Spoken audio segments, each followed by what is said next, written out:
do not hold on to the information. It actually stifles your creativity. And we're back. Blacklights podcast, live on air, and we have a special one for you. We have Miss Felecia Hatcher here with us. She is the CEO of Black Ambition. And before we get started, we just want to make sure we give a shout out to Adidas for helping us to make this possible. And the storytelling and the stories that we've heard this season has been amazing. They're showing up in ways that people are going to feel empowered and feel like they can do things. So we like to kick it off to really truly understand your journey, right? Because nobody tells the story better than you.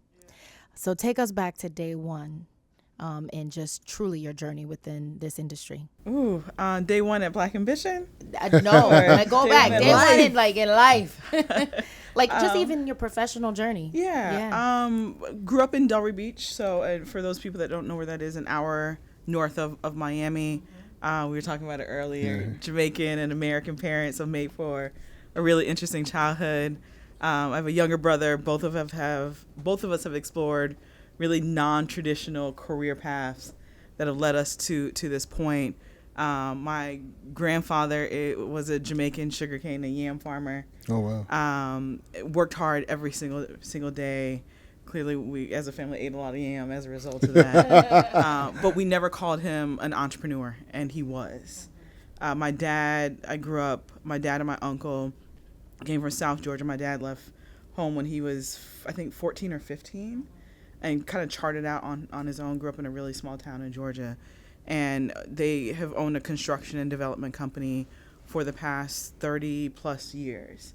And so I grew up in an entrepreneurial house, but I did not know my dad was an entrepreneur in the way that entrepreneurship is super sexy right now. Mm-hmm. I just knew that he worked really hard, came home dirty every day, and missed all my basketball games, right?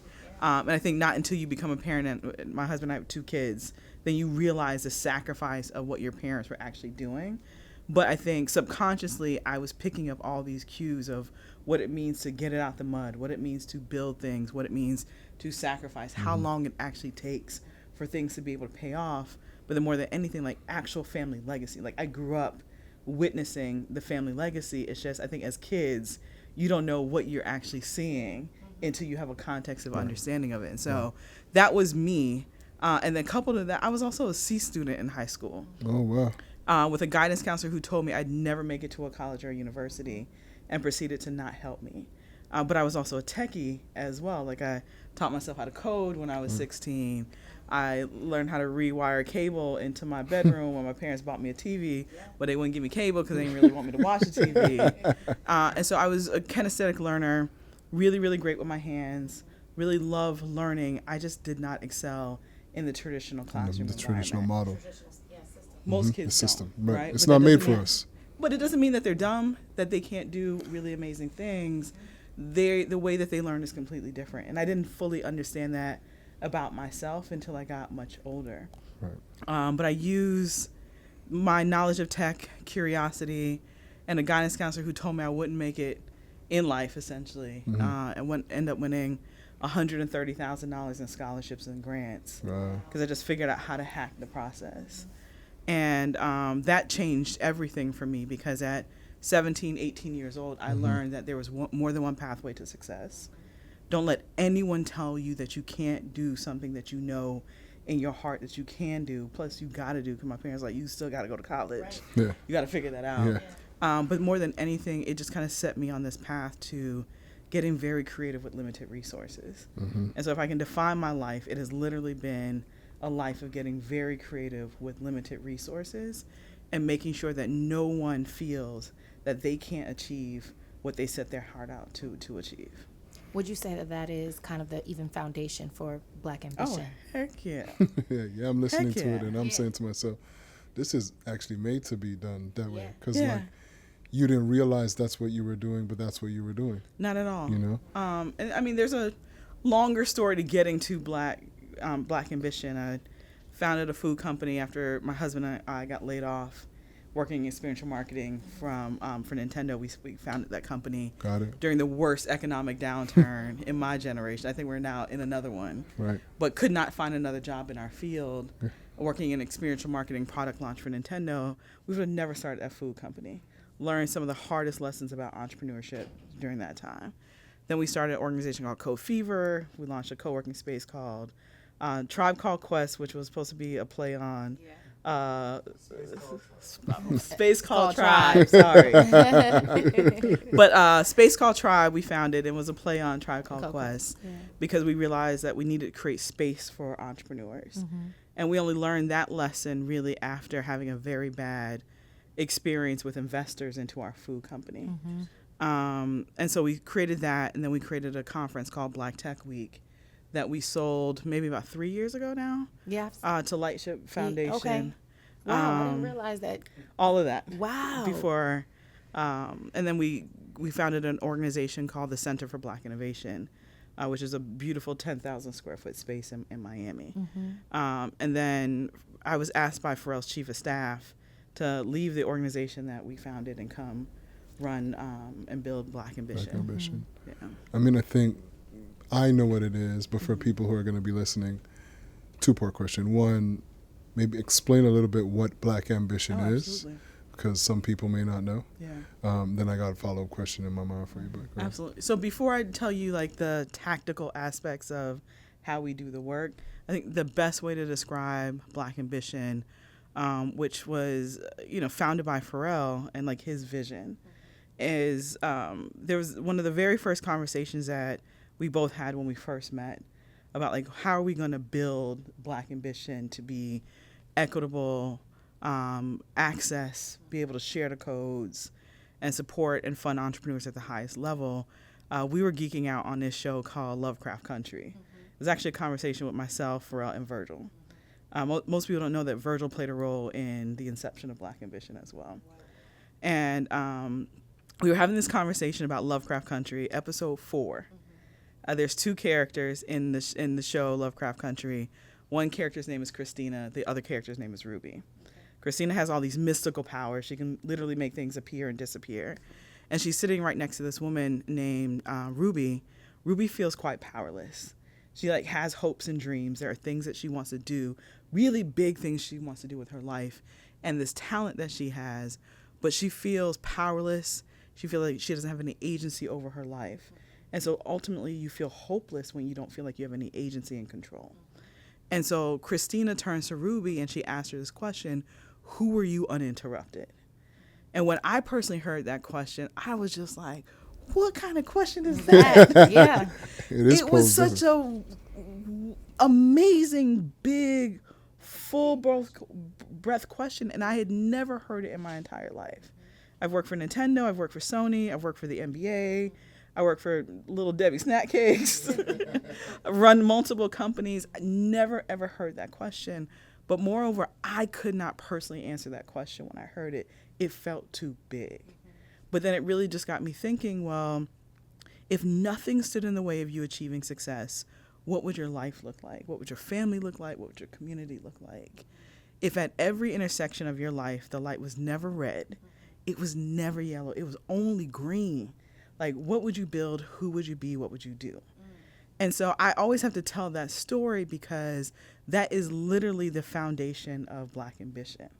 Like, how do we create pathways to entrepreneurship and through entrepreneurship for Black, Hispanic, and HBCU entrepreneurs where they are never interrupted again? Because we know what all the interruptions have been. Racism, sexism, bias, redlining, bias in the investment and funding space. I can go down a whole list of isms that have stood in the way of us just being able to actualize our dreams. And so if we can build an organization, pathways, access, where we can lessen the interruptions and then get to a point where those interruptions don't phase you, they don't matter, they don't derail you anymore, that is Black Ambition. And so that is what we've set out to build over the past 4 years. I mean, what I'm interested to know, to go a little bit deeper, is like some of the success stories, which I'd love to hear, but also in parallel, like what are some of the challenges that are right beside those success stories? Because a lot of times we shine light on the success stories, like, oh my God, that's amazing, right? But then like getting through the finish line, that's the real learning. Yeah. right? That a lot of us don't even know because we're just clapping because, oh my God, we made it. Mm-hmm. But in reality, getting there is the hard part. Yeah. And so our program there's a prize process, right? And so that is one of the ways that we kind of hopefully circumvent some of the challenges that relate to access. And so oftentimes that you see in the venture and investment space, it's, well, who do you know? That gets you the meeting, that gets you the pitch, that oftentimes gets you the dollars. That is also where we've seen a lot of them be able to fail very epically with a lot of zeros, Right. and then be able to bounce back and raise more money. It's about who you know. And so we look at the prize and kind of opening that application up for a few months, doing the training to support those entrepreneurs to be better applicants. Even yesterday, doing these like kind of community pitch competitions as a way to bring people into the community. And be able to kind of democratize the access so that literally anybody can pitch, apply. right. You don't have to know somebody to know somebody. Right. The access barrier is gone. The access Yeah. is everything, Yeah. right? And so even with Pharrell always talking about like sharing the codes, like do not hold on to the information. It actually stifles your creativity because you're putting things in, you're not forming a release of this information and this knowledge.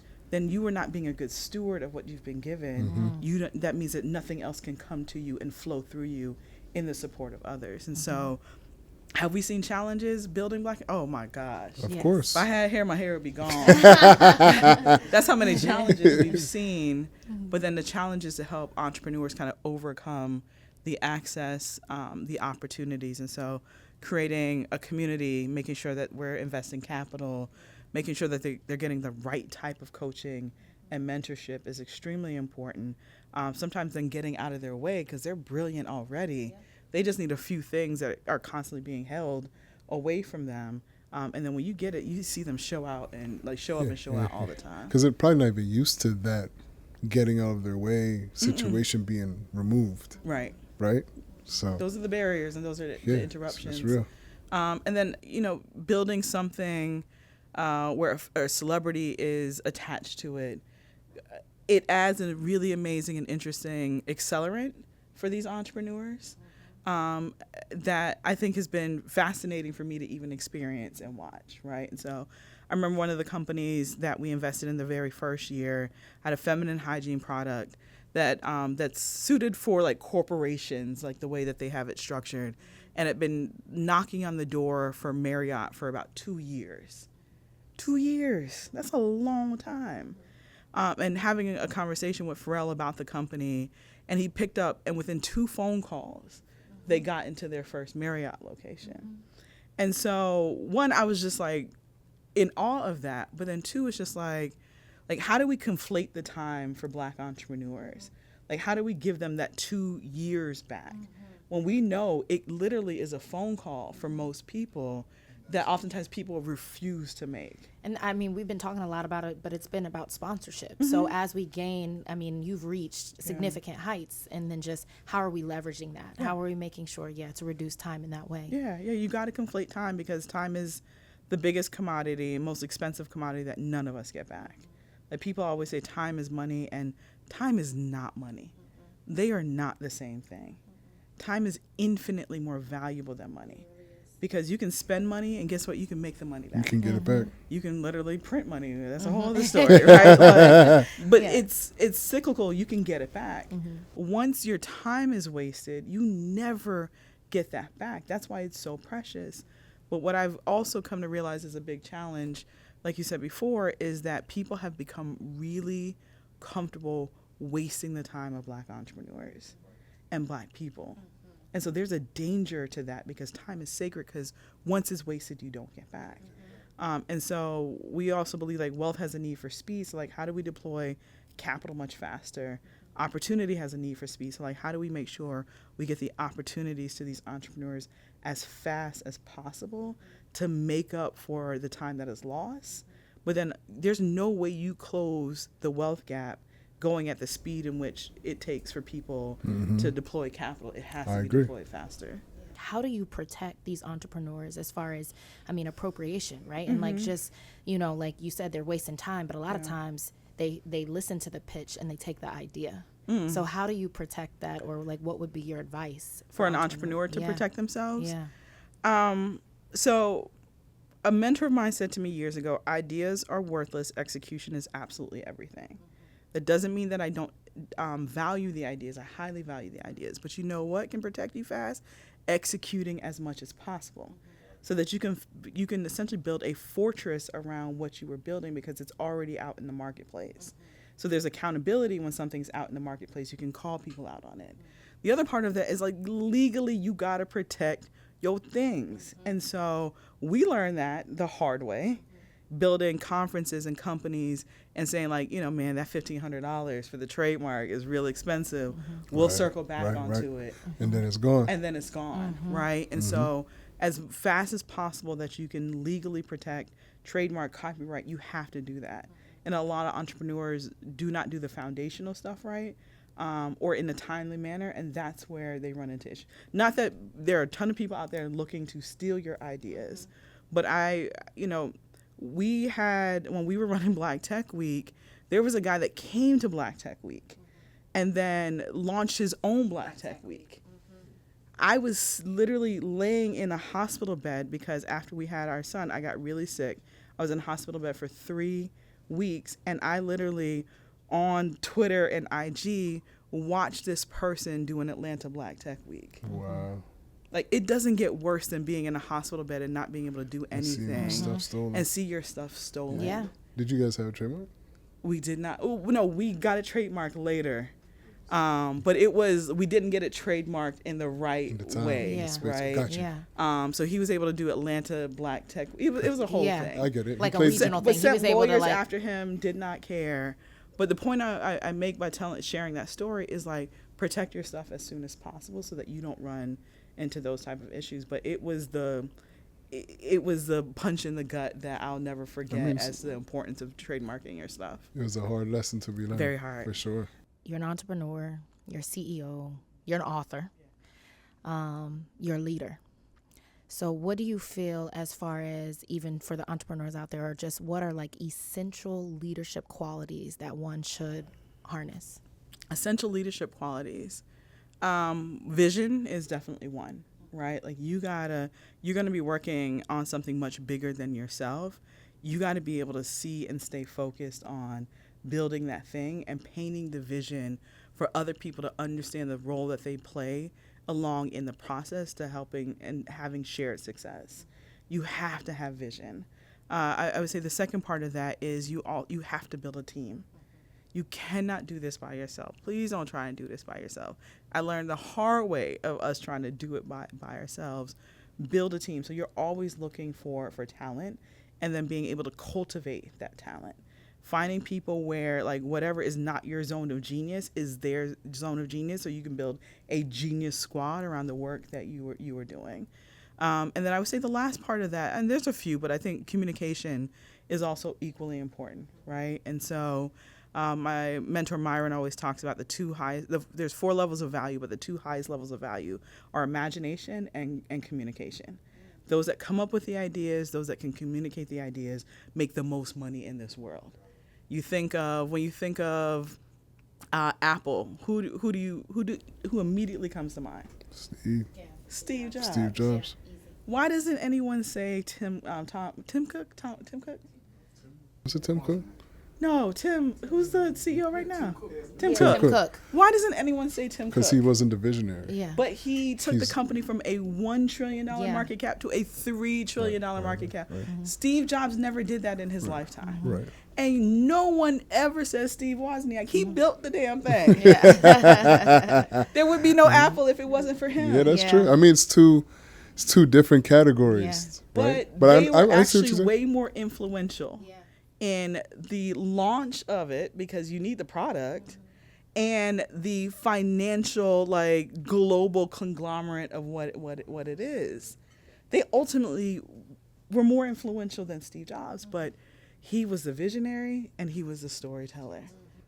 In my own experience, understanding the generational gap too, right? Where it's like, I speak to my father, he's in his 70s, and he just doesn't get entrepreneurship, right? Like he does, but he doesn't get it as a real viable career path. He sees it as a side hustle, right? How much does that impact? Right. I'd love for you to speak on it because there's different levels to the gap too, right? There's people who are leading it, who there's a gap, then there's people who are coming next, who's a gap. So. Yeah. The generational thing is really interesting, man, because I think, you know, like running multiple businesses in Miami over the years, I think a lot of it, when you're young and you're hustling, you're just like, when is that old person going to get out the way and pass the torch, right? You just want to push them out the way. Yeah. And we never take a time to say, like, how can I glean from the wisdom of this person? So it's not about passing the torch. It's literally about lighting the next torch so you don't extinguish the person that came before you. They got to light your torch. And so y'all then light up everything. It's a link, for sure. Yeah. So it's a respect aspect that's oftentimes associated with it. It's definitely a value because let's be honest, young people, we don't always value the elder, right, if they don't understand. Mm-hmm. Oftentimes we don't communicate in a way in which they understand so that they understand the value. And then it's just traditional values too, right? And so my parents for the longest did not know what me and my brother did at all. I think to a certain extent they still don't fully understand, right? And so I just remember my mom not seeing the vision of when we were building our food company, but like let us move back into my parents' home when we got laid off and allowed us like to be able to build something there. They don't fully understand, and it's okay because it's not their vision. And if they don't fully come on board, because at the end of the day, as a parent, they want you to have health insurance. Mm-hmm. They want you to have a roof over your head. And food. They want you to have some food. Yeah. They want safety. Yeah. They want Maslow's hierarchy of needs to be met. And there's nothing wrong with that. And because they're from a different time, they don't fully understand the creative class. Like my brother created a song called BBL Drizzy that went insanely viral after the Kendrick Lamar and Drake thing. Yeah. Insanely viral this year. Like his career in AI and storytelling has exploded. Mm-hmm. Of course. My parents don't fully understand. They don't understand that. Yeah. Like he just won. I went to San Francisco with him about 2 weeks ago, and he won like the Time 100 most influential people in AI. Wow. Oh, wow. And I was like, Mom, you should really go. And my parents are supportive, but they don't fully understand. How big, And you could either just hark on that and just kind of stay down here. It's like, man, they don't understand. They don't support. Or guess what? You surround yourself with a tribe of people that do. And know that your parents gave you a foundation for you to be a springboard. They may not understand it, but guess what? If you ever need a safety net, you know what? We can always go back to Delray. And just having that has always allowed us to make really like risk, sometimes calculated risk, because I knew at the end of the day, they didn't understand, but they provide a safety net. So you mentioned mentorship. Yeah. And that you have your mentor. And how important is that to you? Like, do you have mentees? Gosh. And what is your thoughts around mentoring? I don't know how you can move as fast as you need to build as much wealth as you need to, if you don't have someone with wisdom and sage advice that you can lean on anytime that you need to. Yeah, I love it. Sage advice. Again, like the term that I hate the most that people say is like they're self-made. No, you're not. It just it sounds really good, right? Yeah. It sounds great, but literally, biologically, you are not. So let's be there. But the role that mentorship plays is really kind of everything. I think you have to find the right type of mentor and build the right type of relationship. And then also I think knowing that mentorship is a little bit more fluid now than it was in the past, right? So sitting down every Wednesday at 2:00, they don't have that kind of schedule. But hey, can I email you from time to time? Can I send you a voice note from time to time? Can we call? Can we do coffee? Like these are things that you can get a very quick yes from somebody, from some very powerful people, and essentially build your personal advisory boards. Yeah. I did a Earn Your Leisure interview, and it was a little spicy because I was just like, hey, Black entrepreneurs are underfunded and they're over-mentored. Yeah. And what I mean by that is they are literally over-mentored, because what you saw after the murder of George Floyd and all these corporations making some very, very big commitments is that everybody and their mother was doing a mentorship program. And a lot of the mentorship programs are really crappy. Really crappy. And so it was doing more harm than good. But then also people were not holding mentors accountable for what they should be contributing to the relationship. And you want somebody that can contribute advice, absolutely.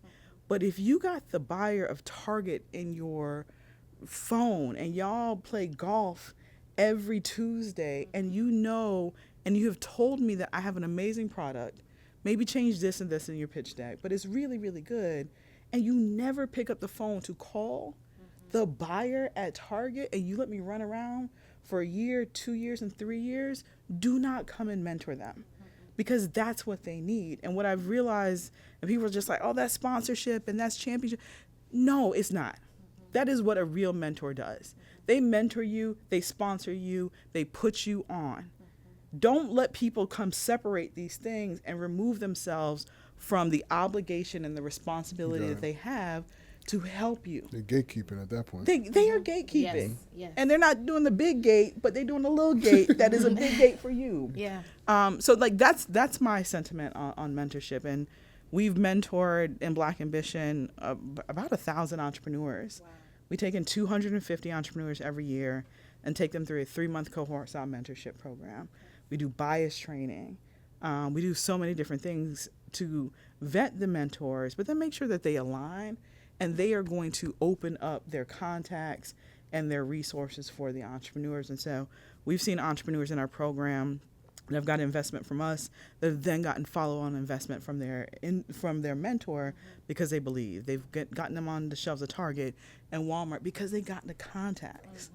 And so we have to stop thinking that mentorship is only one way, or making sure that the power dynamics of someone that doesn't look like you, that's giving you advice, and you can't ask them for the true things that you need. Your mentor should accelerate and conflate the time between where you are and where you're trying to go. I mean, another route of mentorship that I like to ask all the time is when or if you've experienced now it's time to leave that mentor. Yeah. Right? And like, how do you pivot away? Because some people just lock in and be like, that's my mentor, I'm the mentee for life. Yeah. Which isn't true, because sometimes you outgrow your mentor. Of course. And sometimes you have to start mentoring your mentor. Like the mentee becomes, but I think, to me, the best mentee-mentor relationship is it's fluid. Yes. They're able to learn from you, because oftentimes there's a generational gap. Don't think that you can't contribute something to the mentor relationship because you're in your 20s and you're just starting to build your company. Your mentor is in their 60s. They don't know about social media. Like you can make it There's a trade-off. There's a trade-off, but I think there's also a way in which you can increase the longevity of that relationship, knowing that there's something that you can contribute to it as well. Also, everything has a season to it, and you have to also understand the season in which you were in with your business. And your needs will change. As you hire more employees, you're now a different type of CEO. You may need different type of executive support. The other part of that is, like, sometimes you need a mentor, sometimes you need a consultant, sometimes you need a coach, sometimes you need a new employee, right? And so knowing what you actually need out of that mentor relationship, the extent in which it kind of ends, and where you also need to start finding different levels of professional support, or changing how your team supports to get you to that next stage. A lot of people don't fully understand that. So they're like, I need a mentor. Like, there are times, the mentor that I quote the most is the mentor I have paid the most. Like, he wasn't a free mentor. Yeah. For 2 years, I paid more every month that transaction came out the account, it reminded me I need to go do the work that I'm supposed to do. Yeah, I'm paying for it. And so he was not a free mentor. But one of the mentors that absolutely changed my life. And I think one of the best things that he did for us is help us understand that the transformation was in the transaction itself. Because I was just like, how are we going to pay that? But I knew this person stood in the way of us getting to the next level. Not that they were gatekeeping, but the knowledge that they had is what I needed. And so I could spin the wheel and like, well, who can I find that can do this for me for free, or has a little bit of time that they can commit to me? It would have taken 10 years. Or not even got there at all. Right. And so I think, and I'm not saying like go find and pay for a mentor, but I'm saying you got to understand what you need in that moment. Yeah. Right. right? So what do you say, what's your advice to entrepreneurs as far as just like opening that door for funding and scaling and, you know, just ultimately visibility to their product? I think that if people can't find you, they cannot fund you. And a lot That's of people... Can we say that again? If people can't if find they cannot find you, they cannot fund you. Wow. And so you cannot build in a cave. You cannot build in a vacuum. People have to know who you are and what you do. And the role that they can play in helping you get to whatever that next level is. And so I'm a big proponent of people getting on stages, doing podcast interviews, marketing and promotion of their thing as loudly as they possibly can, especially if you have built something that you know can help other people. Why would you not talk about it so the people that you are intending to help actually know that there's a solution to their problem that's out there? We do people a disservice by not promoting our things. That doesn't mean I'm not telling you go dance on TikTok and all of those things. Yeah. But be a thought leader in your space. Share your perspectives. The things that have worked well and have not worked well. I think Gary Vaynerchuk, when he talks about creating content, is like, don't sit and create the content, document your process. Like, hey, this isn't working for me today. Like, let me just show y'all what I'm working with and tinkering in. There's so many people that will build an affinity to your brand and become a customer or a client because they've seen you start from 0, go to 10, go to 20, go back to 10 because you made some mistakes. Like, there's so much beauty in that amplification. That is the story. That's what you want. It is the story. But if we go back to our childhood, we have told that we should be humble. And humble, closed mouths don't get fed. They don't. And there's the biblical reference to humble, and that's not what I'm talking about. Yes, that part. Yeah. But if you look up the actual dictionary definition of humble, it says that you have a low estimate of your personal importance. As an investor, I'm not investing in anyone who has a low estimate of their importance. I want you to fully understand how important and how significant it is and how world-changing it is what you're building. And if you can't communicate that to me, guess what? I don't understand the role that myself or my money can play in the vision because it's too small. I mean, last question, Black Ambition, where it is now, what's the next level to it in your vision of it all? Have you started to think about that? Or? All the time. Okay, I wasn't sure. I wasn't sure. I have to, because in a lot of ways things are moving really, really fast. Right? It is. And in some ways it's not moving as fast as I would like. And so, the biggest thing is increasing the amount of entrepreneurs that we're able to support and impact every single year. Drastically being able to increase the number of entrepreneurs that we can fund and that we can mentor and that we can put on. We know that right now Black businesses employ 1.8 million people. That's a lot. That's significant. And so how can we not just support entrepreneurs, but turn them into employers that can employ faster so that we have not only a ripple effect, but like a seismic shift in the economic impact of the work that we do in our communities.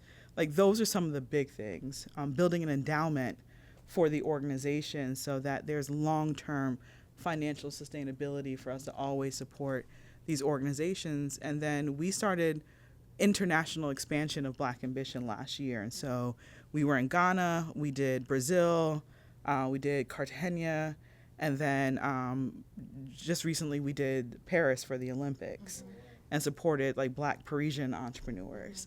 And so continuing along the international expansion of the work is also what we do. And Adidas has been a partner of Black Ambition since its inception.